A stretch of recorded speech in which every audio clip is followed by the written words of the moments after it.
In the nightclub, all you guys are in your 20s. I remember when I was in my 20s, I was a young stud just like you guys. You guys are so lucky because you guys got all these beautiful women here, and you guys are free, and you're young. You know, you guys got everything that my generation didn't have. You know, you guys got everything. You guys got cyberspace, internet, wireless, Bluetooth. You got Xbox, DS, Wii's. You got Britney Spears. Well, maybe you don't have everything. You know, Britney Spears maybe not the best role model. You know. Not like the role models we had, Cher and Farrah Fawcett, you know, and Jacqueline Smith. You know, at least the role models we had, they didn't drive around with their baby on their lap, and you know, they didn't wind up in jail all the time. So, you know, but you guys got a lot of good stuff. I tell you, I got some good stuff. You know, of course I didn't have it when I was your age, but I got my cell phone. I got my cell phone. I love my cell phone. Everyone makes fun of me because they say I talk too much on the cell phone. You talk too much on the cell phone, but you know, the cell phone's my life. You know, I mean. I wish I could get it implanted in my head, and then that way I wouldn't lose all the earpieces. I keep track of all the ladies here, you know, all the numbers I got in my address book, and I can text message and do all kinds of fancy stuff. I think I want to be buried with this. I think I'm going to have like an outlet above the grave, and they can connect it, and then I can collect all these messages from all these hot ladies who are leaving messages, you know. And so then, you know, when I die, I'll just be collecting all these voicemails. You know, someday we're going to come back on Judgment Day. We're all going to come back, they say. And when I come back, whenever that day is, I'm going to be in good shape because I'm going to have my mailbox full of a lot of messages of hot ladies. I just have to leave the appropriate message on my mailbox. Hi, I'm not here right now. Well, I am here, but I'm 10 feet under, and I'm dead. But please leave a name and number after the beat if you're a hot lady. And someday, somehow, I may come back. I may not look so good, but I'll be coming back. On the other hand, you may be a bag of bones too, so maybe we'll make the perfect couple. Leave a message after the beep. That's what I'm going to do. That's what I'm going to do. So I remember when I used to be in the club, used to try to pick up the ladies, the hot ladies. I tell you, it is tough in the club. The club scene is tough. You know, there's like 20 guys and two girls, you know, 20 guys for each hot lady, you know, and it's hard because unless you look like Ricky Martin, if you're an average looking guy, you got to come up with some great lines to pick up these women. And you know, the music's loud and you really can't talk and have a great conversation with the ladies at the club. There's only a couple lines really that you can come up with in the club. You want to drink? You want to dance? You want to drink? And that's pretty much it because the music's poundingly loud and you can't talk a whole lot. You know, and if you're like the way I was when I was in my 20s, you know, you were just starting your career. You didn't have a lot of money.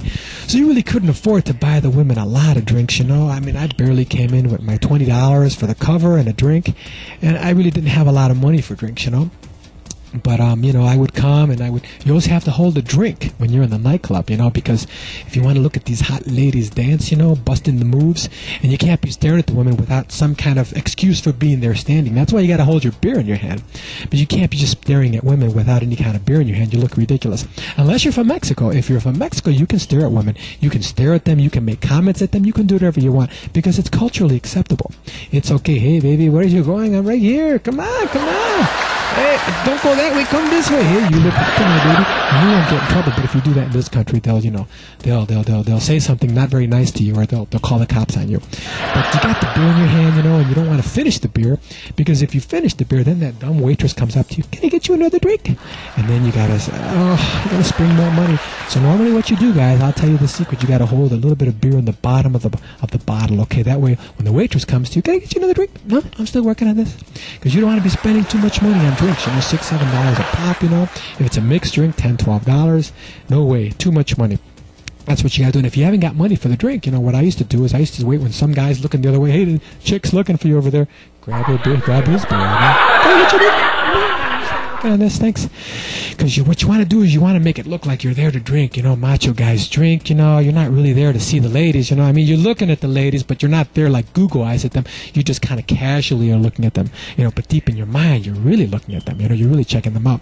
And really, it's okay, because this is the time to check out the ladies when you don't have a date with you. Because see, when you have a date with you, well, then you can't be staring at them, you know, because you got the date with you. You got the date with you, they get really upset if you look at them when you're with the date. You know, classic example, you walk in the club with your date, you're walking in, you know, and usually, you know, as you're walking in the entrance, there's usually this this bombshell blonde. They're barely 21, and she's selling the Miller Lights and the barrels, on ice.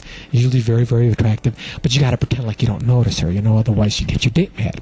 So you walk in, you casually look in, you glance over, you see her for a split second, and then you look back at your date. Wow, this is a nice place. Wow. And now you've won your date over. She's real happy. She's thinking, wow, he didn't even notice that bombshell. He didn't even look at that blonde because he's with me. Finally, I found a man who's there for me. Because women always want a guy to be there for them. Be there for them like they need us to be attached at the waist to them or handcuffed. But now she's real happy, But the thing that the woman doesn't understand is that the guy is still looking. I mean, he's looking all over. It's just that he has to be a little more sneaky, He has to do it so she doesn't notice her. He get in big trouble. So this is what happens. You see, the guy's got a system in his brain where his brain and his eyes work together. His brain and his vision work together in a very systematic team-like manner, So the same scenario, the guy walks into the club with his date, and then the man's brain says to the man's eyes, we got a hottie at 3 o'clock. Take a peek, but just for a second. So the guy takes a glance. Ooh, she's hot. Looks back at his date. Wow, this is a nice place, honey. Really nice place. I'm glad we came here. But the only problem is sometimes the eyes get a little greedy. The eyes don't listen to the man's brain. And that's where the problem arises. So that's the scenario where the guy walks in, the brain says, okay, we got a hottie at 3 o'clock. Take a peek. Guy looks over. Wow, she is hot. Takes another look. Oh my goodness. Finally, the brain says, okay, that's it. Abort mission. She sees you. You take another look. Finally, you look back at your date. Oh, she noticed. You're in big trouble. You're in big trouble today. No coochie for you tonight. And she has noticed. So that's why you got to be careful. You only can look for a split second because the women want you to be there for them. There for them. Because the only reason we go to the club is so we can be with the women in close proximity. Because no one wants to be at home late night watching reruns of Friends. You want to be at the club with all the women. Because Monday morning, ultimately, people always ask, where'd you go over the weekend? Oh, I was with someone. Oh, you're with someone? Yeah? Who are you with? I was just dancing with someone. Oh, you weren't with her. Well, I was really close to her. We were dancing. We bumped into each other a couple times. Better than being alone or something, The only reason guys go to the club is to watch women dance. We love to watch women dance. I mean, we do our one-step, You see most macho guys, they do the one-step. But, you don't see them doing crazy stuff like that, Got a different class. There's a different classification for the guys that go a little crazy, But most guys just want to do a couple steps. And then out of the corner of their eyes, they're watching the women dance. And they're fantasizing that the women are dancing for them and not just with them. That's what we like. We like to watch the women dance. See, but now women are a little smarter than men. You women are smarter because when you want to check out a guy and you're with a date, you usually do that earring trick. You guys know that earring trick? Oh, yeah.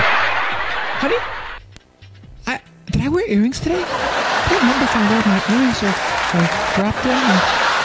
What was I lost my earring. So basically, the only reason men go to the club is they want to pick up women. They're looking and they want to pick up women. There's no arguments here. And they want to dance with the women and they want to pick them up and they want to watch them dance. But women go to the clubs for a lot of reasons. Because sometimes they just want to dance with their girlfriends. That's all they want to do is dance with their girlfriends. Or they just want to dance with their girlfriends or have a few drinks with their girlfriends. But I think there's a third reason. I think a lot of women go there because they love to turn down guys. They like to turn them down flat. Because some guys are so conceited. They figure, I'll just turn this guy down. His head is so blown up. But man, they only go to look. That's all they do. See, and there lies the confusion. And I think that's why we need some kind of name tag system whereby the bouncer at the door will ask the woman, are you looking tonight? Oh, no, I'm not looking. Pops, just put a name tag right on there, not looking. Are you looking? Puts the name tag on there, looking. See? That's the way to do it. Then us guys won't be so confused. We won't be so confused. We'll know exactly which of you women are looking and which are not looking. I think that's what we need to do. And the guys won't need the name tag because the guys are always looking. That's what we need to do. So that way when I go up to the club and I want to ask someone to dance, or want to make a move on them, I can approach them. I can see not looking. I won't spend my money, my time, my energy, and I won't get disappointed. Only problem is then if they turn me down, then I'll have to take it personal. Then I'll know that they just didn't want to be with me. So maybe that won't work out so well.